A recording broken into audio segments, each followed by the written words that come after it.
पता था कि ये चिड़िया वृंदावन के सिवा रह नहीं सकती, तो बटुआ में रख दिया और वो चुप शांत बैठी रही भगवत प्रेरित। और वो जब यमुना जी गए तो सोचा अब यमुना जी में स्नान करें, अपने ठाकुर जी को नहावे। तो जे भी नहा करके वो संपुट ऐसे खोला, भर से चिड़िया उड़ी अपने वृंदावन की तरफ। अब वो भागे, हरिराम व्यास जी के पास आए, बोले हमारे ठाकुर जी उड़कर वृंदावन आ गए, हमारे ठाकुर जी चिड़िया हो गए और उड़कर वृंदावन आए। हरिराम व्यास जी कहे देखो जाने का मन नहीं ठाकुर। हरिराम व्यास जी बड़े दुलार से श्री जुगल किशोर की सेवा में तन्मय। अब पूरे परिवार को जब पता चला कि लंगोटी बंद बैरागी हरिराम व्यास जी महाराज ऐसे तो जाया ही करते थे, विद्वता में दिग्विजयी होकर बहुत सी अर्थ राशि लाना, सम्मान पदक लाना, ऐसे ही घर वालों ने सोचा होगा कि वृंदावन भी गए, लेकिन यहाँ तो उल्टा हो गया। पोथी भी बात ही सब लंगोटी बंद भगवान के चरणारविंद में पूर्ण समर्पित। कुटुंब के लोग इनको लिवाने के लिए आए, बहुत समझाया, घेरे बैठे हरिराम व्यास जी। हरिराम व्यास जी ने देखा ये लोग तो हमारी बात ही नहीं सुन रहे, तो कहा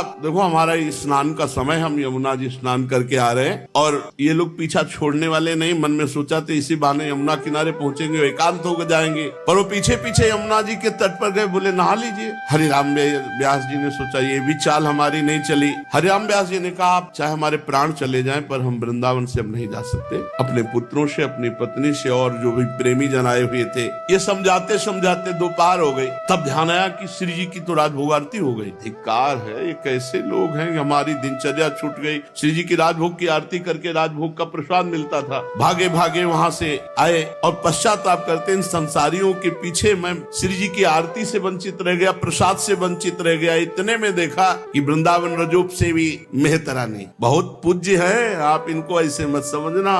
जिस दिन यहाँ वृंदावन के रजोप सेवे की सेवा हुई ना, उस दिन ठाकुर जी हम कैसे बताएं कैसे प्रसन्न थे। इनकी चरण रज, इनका चरणामृत आज भी हमारे सिराने रखा है। इनको इस दृष्टि से न देखना कि ये महारानी की निज महल की टहल करने वाली ये मेहतरानी है। पूरा परिवार पीछे था। उन्होंने कहा मैया सुन, राजभोग का प्रसाद ले आई। बोले हाँ राधा वल्लभ जी का मिला है टोकरी में, खोल टोकरी। सब परिवार के उत्तम उत्तम कुल से ऊंचे और ऐसा उनको पकौड़ी उठाई और मुख में डाला, जय राधा वल्लभ लाल। अब संतोष हुआ कि कम से कम प्रसाद तो मिला। ओ अरे महाराज ये क्या कर रहे हो, आप हमारी टोकरी से पा रहे हो। बोले मैया आज तूने कृतार्थ कर। परिवार वालों ने देखा मेहतरानी की टोकरी से और इतने उत्तम कुल के, उनको लगा कि ब्रह्मण तो रही नहीं गया, अब ले जाने लायक ही नहीं।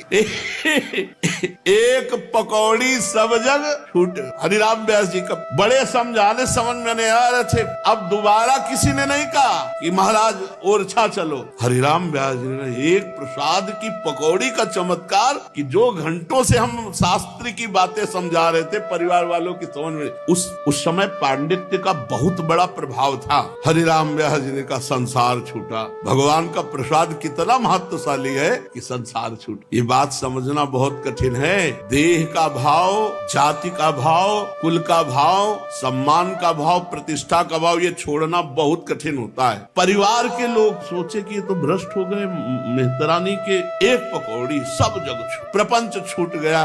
कुटुंब के लोग उल्टे पांव लौट गए। जब ओरछा नरेश महाराज मधुकर शाह जी ने सुना तो उनकी और श्रद्धा हुई, क्योंकि महाभागवत थे। वो लगा गुरुदेव अब जाति कुल लोक मर्यादा के ऊपर उठ चुके हैं।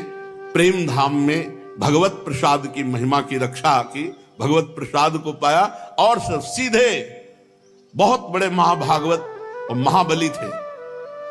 मधुकर शाह जी वृंदावन आए, हरिराम व्यास जी से बहुत प्रार्थना की। हरिराम व्यास जी ने कहा वृंदावन हमारा जीवन प्राण है, हम इसे छोड़ नहीं सकते।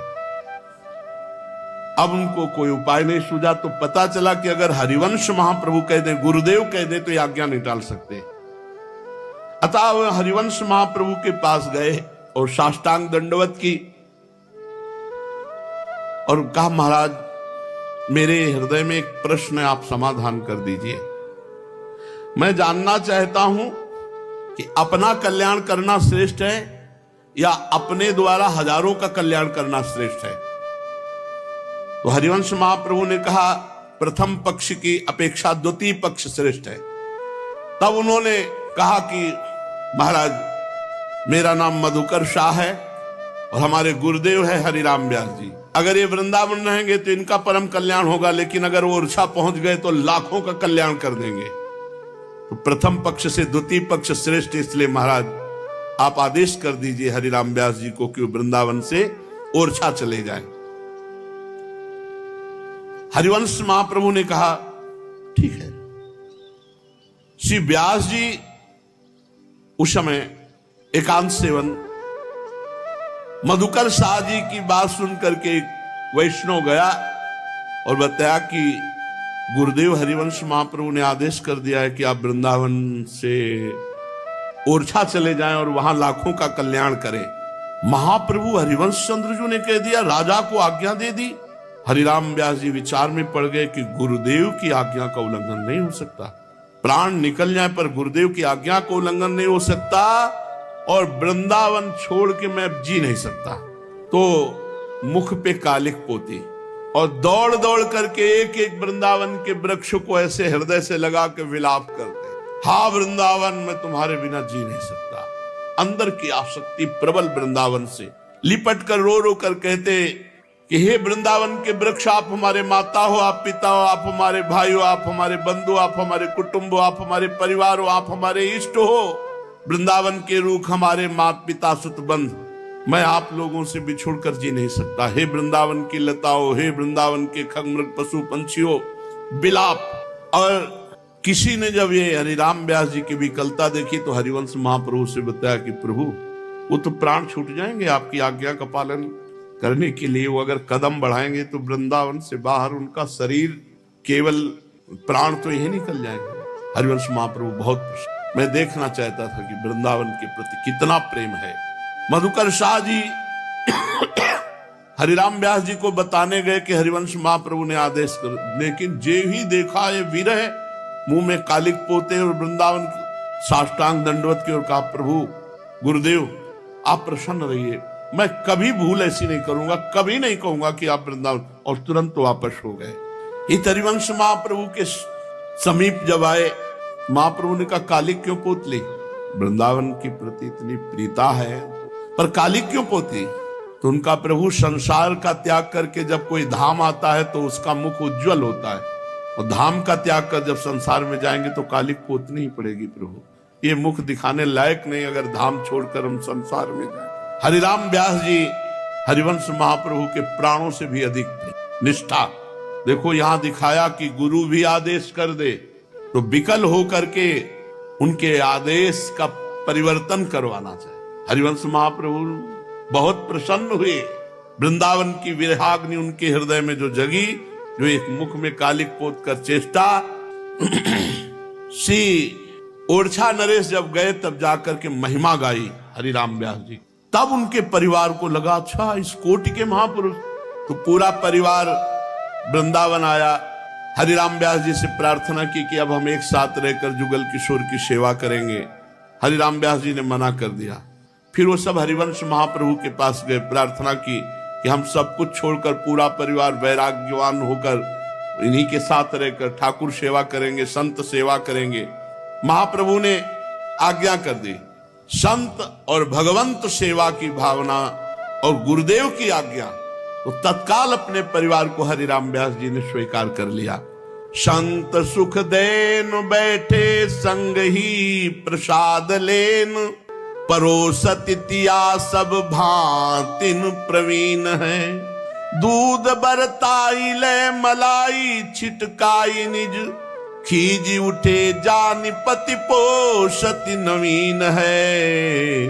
सेवा सो छुटाए दई अति अनुमनी भई, गई भूख बीते दिन तीन तन छीन है।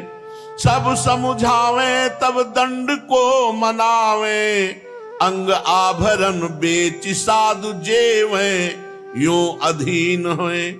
हरिराम व्यास जी ने परिवार को स्वीकार किया। अब रोज संत सेवा, जो भिक्षावृत्ति से संत रसिक जन वृंदावन वास करते, सबको सुंदर सुंदर भोग बनाकर पवाना, ठाकुर जी को पवा के उनका प्रसाद पवाना और आग्रह करके संतों को पवाते। एक दिन की बात है, संतों की पंक्ति में हरिराम व्यास जी भी बैठे हुए थे और सब संतों को भोग परोसा जा रहा था। इनकी पत्नी बहुत प्रवीण थी रसोई बनाने में, सुंदर सुंदर भोग पदार्थ, दूध परोस रही थी, पका हुआ दूध। स्वाभाविक मलाई हरिराम व्यास जी के कटोरे में गिर गई। हरिराम व्यास जी ने संतों की तरफ देखा और अपने बहुत क्रोधित हुए और उसी समय कहा कि ये शरीर तुम्हारा पति है, इसलिए इसको मलाई, और हमारे प्रीतम संत जन है, इनको केवल दूध। तुम्हारी अभी भेद बुद्धि है संत सेवा में, जाओ मैं तुम्हारा त्याग करता हूं। जबकि ऐसा कोई भाव नहीं था, स्वाभाविक घटना घटी। स्वाभाविक ऐसे परोसते हुए मलाई उनके उसमें चली गई, बिल्कुल ऐसा भाव नहीं था। अब तो संतों के सामने डांट लगा दी और सेवा से निष्कासित कर दिया, अलग कर दिया। अब बहुत उदास और बहुत खिन्न हो गई, न जल पिया न भोजन पाया। जब 3 दिन व्यतीत हुए, शरीर अत्यंत क्षीण होने लगा, तो संतों ने बताया, हरिराम व्यास जी से प्रार्थना की कि बिल्कुल कोई ऐसा इनका भाव नहीं। हम देखते हैं समान भाव से संतों के प्रति इनका भाव है। तो उन्होंने कहा बिना दंड के, बिना प्रायश्चित के हम सेवा में नहीं लेंगे। तो संतों ने कहा क्या दंड? उनका जितने सुहाग के आभूषण हैं सब आभूषण बेच करके भंडारा करें, संतों को पवावे, तब हम इनको सेवा में लेंगे। उस समय 20,000 रुपए के आभूषण बिके थे। हरिराम व्यास जी की पत्नी ने अपने समस्त सुहाग के आभूषण बेच करके संतों को भोग पवाया। हरिराम व्यास जी ने कहा, विनती सुनिए वैष्णव दासी, जा शरीर में बसत निरंतर नरक व्याधि पित खासी। इसमें क्या इसको पति मानना चाहिए? शरीर को तुम वैष्णव की सेवा करते हो। ये कभी भाव ना आने पावे कि अपने पति को अच्छा पदार्थ और वैष्णव जनों को, इससे बहुत बड़ी हानि होती। वैसे भी पंक्ति में जब बैठाल दिया जाए तो कभी भेद करके परोसना नहीं चाहिए, एक समान सबको परोसना चाहिए। अगर ऐसा हुआ कि पंक्ति में कुछ और चला और आप अलग और कुछ पाए अच्छे पदार्थ, वो अच्छे पदार्थ आपकी बुद्धि को भजन रहित कर देंगे। जो पंक्ति में चले वही पाओ। अगर पंक्ति के विलग कुछ, तो फिर वो इस शरीर का राग त्याग करके भगवत अनुराग करना चाहिए। हरिराम व्यास जी की बेटी थी, रत्नाबाई नाम था। सुता को विवाह भयो बड़ो उत्साह कियो, नाना पकवान सब नीके बनी आए हैं। भक्तन की सुधि करी खरी अरबरी मति, भावना करत भोग सुखद लगाए हैं। आए गए साधु सो बुलाए, कहीं पावे जाए, पोटन बंधाए चाहे कुंजन पठाए हैं। बंसी पहिराई दुज भक्ति ले दृढ़ाई, संत संपुट में चिरैया दे हित सो बसाए हैं। बेटी के ब्याह में बारात आती है, बहुत से बाराती आते हैं, बड़े पकवान बनाए गए सब, जैसे राजा महाराजा के यहाँ स्वागत होता है। जिनके सेवक हैं मधुकर शाह, उनकी बेटी का ब्याह तो हरिराम व्यास जी ने सोचा है सब संसारी आदमी खाएंगे। इतने सुंदर सुंदर पदार्थ हैं, वृंदावन के संत पावे जो नाम जप करते हैं। तो हमारे यहाँ संतों में कुतवाल संत होते हैं, आप केवल उनको पकड़ लीजिए, उनको सूचना दे दीजिए, पूरे वृंदावन में सूचना फैला देंगे। वो पूरी तुरंत अमनिया बट रहा है, तुरंत हरिराम व्यास जी क्या, अरे तो सौभाग्य है, हरिराम व्यास जी अपने हाथ से अमनिया दे रहे हैं। वैष्णव जनों की भीड़ लग गई, खूब बांध बांध के बड़े बड़े पोटरे, और सब ले जा। देखो ये नहीं कि मेरी बेटी का ब्याह है, बारात में लोग आए हैं तो बेइज्जती हो जाएगी। अगर तो ये समझो जब संतों को दिया जाता है तो उससे डबल वहां तत्काल उपस्थित होता है। सुदामा कुटी के महाराज जी कह रहे थे, संत सेवा का फल बाद में जो मिलेगा वो बात अलग है, तत्काल प्रभाव आपको दिखाई दे, तत्काल। सच्ची मानना, तत्काल। हम इस बात की परीक्षा की, तत्काल उसका प्रभाव दिखाई देगा आपके हृदय में, बाहर। हम कहते हैं सही धनी बनना है ना, तो संत सेवा शुरू कर, कोई एक संत को, पर नियम न टूटने पावे और दैन्य होके फिर आप देख लो तो सही धनी कौन होता है जानते हो? दंपति संपत्ति पाई है, प्रिया प्रीतम की प्राप्ति हो जाए। अब संतों को पोटली बंधवा करके दे दी तो क्या बाराती भूखे रह गए? नहीं, अन्न जितना बांटा उससे ज्यादा वहां जमा हो गए। ठाकुर जुगल किशोर के लाडलियों को पवा रहे हैं तो ठाकुर जुगल किशोर व्यवस्था भंग होने देंगे? एक बार उड़िया बाबा जी के यहाँ लगभग 1000 आदमी का भोजन बना। 400-500 थे, 400-500 और हो जाएंगे। जब ये पता चला कि उड़िया बाबा के यहाँ हो रहा है, वहां कई हजार लोग। उड़िया बाबा से कहा कि बाबा 1000 की व्यवस्था, कई हजार तो आ चुके। तो बाबा गए, ऊपर का अपना अचला उठाया और ऐसे कहा इसके अंदर बस एक आदमी रहना और ये तू लौट कर मत देखना, केवल देते रहना। सब पा गए, फिर भी भंडारा बचा रहा। क्या वस्त्र में बाबा के था? वस्त्र में नहीं, संकल्प में। अन्नपूर्णा साक्षात विराजमान हो गई। ऐसे साक्षात अन्नपूर्णा हरे राम व्यास जी के इसमें हमने कई महापुरुषों के ये प्रभाव देखे, कई प्रभाव। नारदानंद सरस्वती जी नैमी सारण के जा रहे थे, कहीं उनका प्रवचन था, रास्ते में इंजन बैठ गया गाड़ी का, बंद, स्टार्ट ही नहीं, जंगल, और रात होने जा रही थी। उनका स्वामी जी अब क्या हो सकता है, यहाँ तो पता ही नहीं कि कितनी दूर में कहाँ क्या है, और अंधेरा होने को है, कोई मिलेगा नहीं, अब क्या होगा। स्वामी जी ने ऐसे दंड पकड़ा, नारायण नारायण नारायण, और ऐसे लगाया सामने इंजन की तरफ, और कहा चलो, और नारायण, गाड़ी चल पड़ी। और जहां वहां पहुंच गए, नियत स्थान, दंड हटाया, इंजन बंद। सामर्थ्य भजन की एक ये सिद्धि नहीं है, ये अलौकिक संकल्प सामर्थ्य है, अलौकिक हरिराम व्यास जी ने जितना बांटा उससे दूना उनके भंडारे में आ गया। एक बार कोई प्रियजन सुंदर सोने की बंसी लाया ठाकुर जी के लिए। बंसी धारण कराने की चेष्टा की तो ठाकुर जी का कर कमल का जो छेद था वो पतला और बंसी मोटी थी। वो बार बार प्रयास कर रहे थे कि भगत बड़े भाव से लाया, स्वर्ण की बंसी धारण करवा दे। बहुत ध्यान से सुनना, तो जोर लगा दिया, जोर, तो ठाकुर जी की अंगुली छिल गई और रक्त प्रवाह होने लगा। हरिराम व्यास जी ने एकदम, अरे मतलब समझ रहे हो, जोर कर दिया तो रक्त प्रवाह होने। शिष्य ठाकुर जी लाला बाबू के कई लोगों ने कहा कि प्राण प्रतिष्ठा हो गई, ठाकुर जी आ गए? बोले हाँ ठाकुर जी है। बोले कैसे प्रमाणित करें? बोले हम कह रहे हैं हमारे ठाकुर जी आगे, चंद्रमा आगे लगता है, श्याम चंद्रमा, क्या उनका नाम, बलराम जी ने हमें दर्शन भी कराए। तो माखन लिया, ऐसे मस्तक पर रख दिया, थोड़ी देर में पूरा माखन पिघल गया। तो ठाकुर जी विराजमान। जब हम भाव करते हैं, अगर कोई प्रेमी अपने हृदय से ठाकुर को लगा ले, उसी समय प्राण प्रतिष्ठा हो गई। जो मंत्रों से होती है ना, प्रेमियों के हृदय से एक क्षण में, और भाव जब किया जाता है तो शायद देखो ठाकुर जी की अंगुली से रक्त बहने लगा। हरिराम व्यास जी बहुत रुदन करने लगे, तत्काल बंसी अलग रख दी, फिर ठाकुर जी के कर कमल में पट्टी बांधी और बड़ा पश्चाताप किया कि ऐसा भाव विभोर हो करके प्रभु के चरणों में, प्रभु मेरे से गलती हो गई। इतने में देखा कि बंसी कर कमल में धारण किए। कहा अरे प्रभु, बार बार हृदय से लगाया, लाड़ीले क्यों इतना परेशान करते?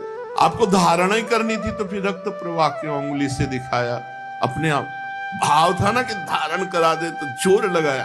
ठाकुर जी साक्षात है। एक दिन पाग बांध रहे थे, बड़ा प्रयास किया, पाग सरक जाती, ऊब गए, रखी एकांत में जाके बैठ, लौट के आए तो अच्छी सी पाग बंधी। तो उनका हाँ, जब इतनी अच्छी बांध लेते हो तो फिर हमसे क्यों बंधवाते हो?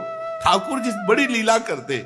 ओरछा निवासी एक ब्राह्मण सिपाही उसी हरिराम व्यास जी की कथा सुनी तो उनके मन में दर्शन की इच्छा हुई, वृंदावन आया। व्यास जी ने उसे प्रसाद पाने को कहा तो कर्मकांडी ब्राह्मण था, उसको याद आ गया कि ओरछा में हमने सुना था मेहतरानी के हाथ से इन्होंने पकौड़ी पाई थी। तो कहा नहीं नहीं, हम अपने हाथ से बना के खाएंगे। श्री व्यास जी ने सीधा लोगे, सीधा कहते हैं भोजन सामग्री, हाँ सब दिया, बढ़िया भोजन बनाया। का घी देसी लाते हैं, जूता में भर के घी ले गए, जूता में घी भर के ले गए, चौके में जाके रख। वो सिपाही भी था, ब्राह्मणत्व से युक्त था, आग बबूला हो गया। हमने तो सुना था आप बड़े विद्वान हो, ये जूता में भर करके। उन्होंने कहा पहले जो जल भरा जाता था वो ऐसे आते थे, जो ऊपर से चमड़ा लगा होता है, उसमें जल सुरक्षित ठंडा रहता था। तो उनका ये जो डोल रखे हो इसमें भी चमड़ा है, और जो तुम्हारे शरीर में वो भी चमड़ा ही है, तुम उनको शुद्ध मानते हो? ये मलाशय है, ये मूत्राशय है, ऊपर से चमड़ा केवल ढका हुआ है। और ये जानते हो ब्रजवासियों की चरण रज पड़ी हुई, ब्रजवासियों के चरण का जूता है, अगर इसकी घी की चुपड़ी खा लोगे तो तुम्हारी बुद्धि शुद्ध हो जाएगी। कर्मकांड का अभिमान लिए हो, इसमें जानते हो ब्रजवासियों की, संतों की चरण रज से युक्त ये ब्रज का जूता है। एक बार एक महापुरुष अपने परिकर के साथ बैठे थे, तो एक ब्रजवासिनी बच्चा साथ लिए थी और इधर छाछ लिए थी, तो ऊपर पादुका, उसके ऊपर रोटी, तो सब हंसने लगे।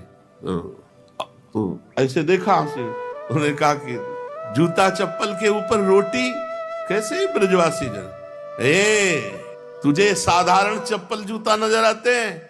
कई वर्ष से ब्रजरज में घस रहे हैं, ब्रजरज लगी हुई है, तुम्हें ऐसे समझ में? ये महत्ता कौन समझेगा? श्री ब्रजरज और संत रज, भक्त रज इसमें मिली हुई है। अरे आंखें खोल कर्मकांडी जाति अभिमानी, तू अपने, जब हरिराम व्यास जी ने उपदेश किया तो चरणों में गिर गया। एक होता है साधारण उपदेश करना, एक होता है अपने अध्यात्म से जब, तो सामने वाले का परिवर्तन होता ही है। व्यास जी की कृपा से वो भी जाति अभिमान से मुक्त होकर भक्त बना। एक संत तीर्थ यात्रा करते हुए वृंदावन आए, हरिराम व्यास जी के पास रुके। वो बहुत सुंदर कीर्तन और पद गायन करते थे। हरिराम व्यास जी को बड़ा सुख मिलने लगा, खूब खवाते पिलाते आराम से। और जब वो संध्या काल में बैठते, संत भगवान जो आगंतुक थे, इतना सुंदर शैली पद गाने की, नाम कीर्तन की, कि हरिराम व्यास जी झूम उठते। रोज वो संत अब आज्ञा मांगते कि अच्छा आज जाने दो, आज रुक जाओ, आज हमारे ठाकुर जी का ये उत्सव, आज ये उत्सव। बहाने से रोज रोकते, क्योंकि वो घंटों पद सुनाते श्री जी के और नाम कीर्तन करते। आज अच्छा बस अमावस्या कल है, अमावस्या कल में फिर आप चले, बस अब तो अमुक तिथि है, अमुक आज तो जुगल किशोर का ये उत्सव। ऐसे करते हुए वर्ष व्यतीत हो गया, साल। संत जी ने कहा आप तुम्हारी बात नहीं मानेंगे, अब हम जाएंगे। बड़ा दुख हुआ हरिराम व्यास जी को। रोज पद सुनाते, रोज नाम कीर्तन सुनाते। अब संत जी ने निश्चय कर लिया हमारे ठाकुर जी दे दो। तो जुगल किशोर जहां विराजमान थे, वहीं शालिग्राम विराजमान उनके ठाकुर जी। व्यास जी के संत और आवे हमारे पास, रुके, पद सुनावे। इस लोभ से कहा अच्छा ठाकुर जी को नहला धुलाकर भोग लगाकर फिर आपको देते हैं। पर्दा कर दिया। श्री हरिराम व्यास जी जो सेवा कुंज के बगल में कुंज है, वहां गए तो एक चिड़िया को, वहां बहुत सी दाना पड़ता, चिड़िया आती, वृंदावन के बड़े प्यारे पक्षी, और पता था कि ये चिड़िया वृंदावन के सिवा रह नहीं सकती, तो बटुआ में रख दिया और वो चुप शांत बैठी रही, भगवत प्रेरित। कहा आपके ठाकुर जी हैं। हरिराम व्यास जी से राधे राधे हुई, और वो जब यमुना जी गए तो सोचा भी यमुना जी में स्नान करें, अपने ठाकुर जी को नहावें। तो जे भी नहा करके वो संपुट ऐसे खोला, उसमें भर से चिड़िया उड़ी अपने वृंदावन की तरफ। अब वो भागे, हरिराम व्यास जी के पास आए, बोले हमारे ठाकुर जी उड़कर वृंदावन आ गए, हमारे ठाकुर जी चिड़िया हो गए और उड़कर वृंदावन आए। हरिराम व्यास जी कह रहे देखो जाने का मन नहीं ठाकुर जी का, वो देखो जुगल किशोर के पास विराजमान हो गए। हमने यही सोचा कि कैसे आ गए, तो आके देखो शालिग्राम के रूप में। उन्होंने देखा, हाँ बोले यही तो हमारे ठाकुर। बोले यही तो है, उनकी इच्छा नहीं कि तुम वृंदावन से जाओ, चिड़िया बनकर के तुम्हारे पास से उड़ करके देखो हमारे पास आ गए। तो उनको लगा पक्की बात है। तो हरिराम व्यास जी के पास इतने संत प्रेमी, खूब नाम कीर्तन, खूब पद कीर्तन। एक बार शरद पूर्णिमा की रात्रि में प्रिया प्रीतम का रास हो रहा था, महान आनंद का प्रवाह उमड़ा।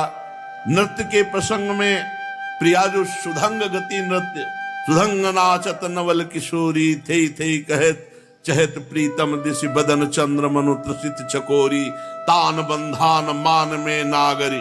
स्वामी जो तता थे ऐसा सुधंग नृत्य मानो बिजली सी एकदम। हम आपको सच्ची बताएं, जिस समय मयूर मुकुट और चंद्रिका धारण करते हैं, उस समय भगवान का आवेश होता, साक्षात भगवान पधारते हैं। ये बड़े बड़े सिद्ध महापुरुषों की बातें हैं। तो बिजली से चमक गए प्रियाजू, और प्रियाजू के श्री चरणों का नूपुर टूट गया और बिखर गया। हरिराम व्यास जी ने तत्काल नूपुर बिने और अपना यज्ञोपवीत तोड़ दिया। साधारण बात है, महामहिमा में यज्ञोपवीत, और उसे तोड़ करके नूपुर में गुह करके श्री चरणों में बांध दिया जी। और इतनी शीघ्रता की कि नृत्य के उसमें कोई बाधा भी नहीं पड़ी। इस सब के मन को भाया। उस भरी सभा में हरिराम व्यास जी ने कहा जन्म भर ढोया था यज्ञोपवीत, आज काम आ गया, आज काम आ गया। श्री प्रियाजू की सेवा में आ गया। हरिराम व्यास जी भक्तों को इष्ट मानते, भक्त ही इनके परम इष्ट थे। ये जब बात सुनी किसी महंत ने तो सोचा कि केवल नाम ही है इनका ऐसा कि भक्त इष्ट मानते हैं, जरा इनमें है भी इष्ट भाव। तो बहुत बड़ी संतों की जमात लेकर हरिराम व्यास जी के पास आए और आते ही कहा कि हम सब बहुत भूखे हैं। उनकी बात सुनकर व्यास जी ने कहा धैर्य धारण कीजिए, बस ठाकुर जी का मनिया बना, भोग लगाओ, आप सब संतों को पवाया।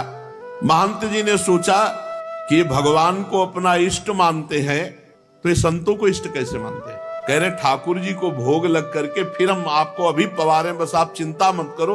तो संतों को इष्ट कहा माना, इष्ट तो प्रिया प्रीतम को माना, जुगल किशोर को माना। ये ऊपर से बात है कि भक्त इष्ट हैं, लेकिन इष्ट तो प्रभु को मानते हैं, भक्त को कहां मानते हैं, क्योंकि प्रभु का भोग लगा करके संतों को। महंत जी ने जब भगवान के भोग की बात सुनी तो उन्होंने कहा नाभाजी ने जो कहा है कि हरिराम व्यास जी के इष्ट भक्त हैं, मुझे अब संशय है। उन्होंने मन में श्री व्यास जी के भाव पर शंका की, इतने में भगवत प्रसाद आ गया। श्री व्यास जी ने बड़े भाव पूर्वक कहा आप सब संत विराजिए और भगवत प्रसाद पाइए। महंत जी 2-4 ग्रास प्रसाद पाकर उठ गए, बहुत पेट में मानो पीड़ा हो गई हो। तब व्यास जी ने उनकी पत्तल समेट ली और बोले अहो संत कितने कृपाल होते हैं, कितना प्रसादी छोड़ा कि आज आनंद आ जाएगा। और कहा कि लाओ अमनिया, और अमनिया मंगाकर कहा महाराज पाइए।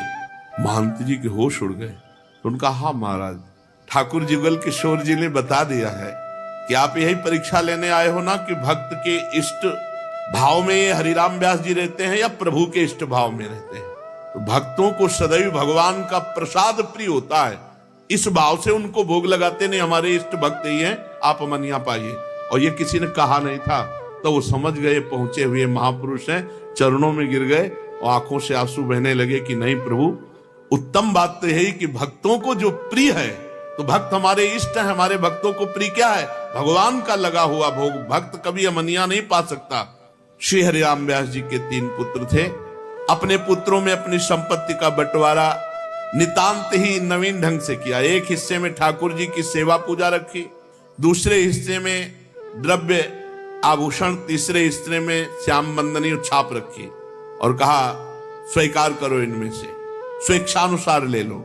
बंटवारे का अद्भुत ढंग देखकर प्रथम तो पुत्रों को बड़ा सोच हुआ कि कौन क्या ले। फिर बाद में ज्येष्ठ पुत्र ने धन लिया, बड़े पुत्र ने, मंझले पुत्र ने ठाकुर जुगल किशोर की सेवा ली और तीसरे पुत्र श्री किशोर दास जी ने छाप, श्याम बंदनी, ललाट पर तिलक और गले में माला। श्री हरिराम व्यास जी ने किशोर दास जी को कहा कि स्वामी जी के चरणों का आश्रय लो। श्री स्वामी हरिदास जी ने किशोर दास जी को छाप दिया, अपना शिष्य बनाया। एक दिन स्वामी जी के आदेश से किशोर दास जी कुछ रात रहते यमुना जल लेने गए तो वहां उन्होंने यमुना पुलिन पर श्री प्रिया प्रीतम का दिव्य रास देखा। ये दिव्य धाम है, यहाँ कभी भी घटना घट सकती है, यदि सही ढंग से चलोगे तो कोई न कोई लीला स्फुरित होने लगे, बहुत महिमामय धाम है। भाव की उमंग में श्री किशोर दास जी ने उसी समय स्वरचित एक पद गाया, जिसे ललितादि सखियों ने तत्काल सीख लिया। और फिर जब भावना में स्वामी श्री हरिदास जी रास क्रीड़ा का ध्यान कर रहे थे तो रास में वही पद श्री ललिता सखी ने गाकर सुनाया, जो स्वामी जी का मन हरण हो गया।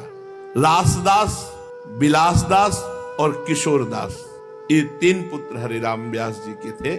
हरिराम व्यास जी का आज जो पावन, बहुत और भी चरित्र है, पर पावन चरित्र जो श्रवण कथन हुआ, इसमें से सार बात है भक्तों के चरणों का आश्रय, धाम की अनन्य निष्ठा और इष्ट में अतिशय प्रीति होना। भक्तों के चरणों में पूर्ण नमन, धाम की निष्ठा और इष्ट चरणों में प्रीति होना, इसी से जीवन में सब परम लाभ जो हैं, जितनी अध्यात्म की ऊंचाइयां हैं, वो सब आ जाएंगी। बस 3 बात पकड़ लो, भक्तों के चरणों में नमन। कैसे किसी भी संप्रदाय के कोई भी संत महात्मा, गृहस्थ, वैष्णव, तिलक कंठी, तुरंत नमस्कार, ऐसे ग्रीवा हो जाए, और इष्ट में प्रीति और धाम की निष्ठा, इसी से सब प्राप्त हो जाता है। शेष चर्चा आगे। श्री राधा वल्लभ लाल की।